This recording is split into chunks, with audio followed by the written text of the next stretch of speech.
Of all the Porsche 356 vintage race cars that I've built, this one is definitely the most recognizable on track. My name's Rod Emory from Emory Motorsports, and I've been building Porsche vintage race cars for nearly 20 years. You know, when I started building this car, it came to me as a car that had had race history back into the 60s. But it came to me a little used and abused. So I took the car down to bare metal, rebuilt everything from the very bottom all the way up, and then built in some safety features.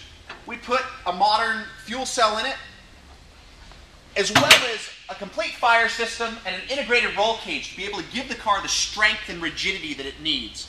You know, I love the color of this car. In fact, this was my wife's favorite color, and when she wanted me to build her a 356, she said, I want it to be green, until we decided to build this car, and then she allowed me to paint this car that green, this olive green color.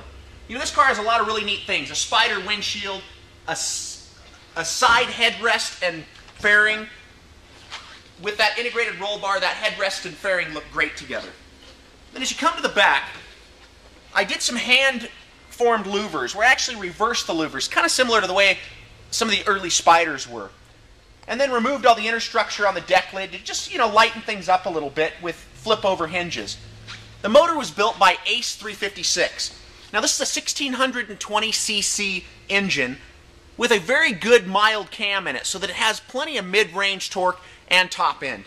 You know, this car is very reliable. In fact, when we first built this car, it went 100 races without any mechanical issues. 100 races. That was incredible.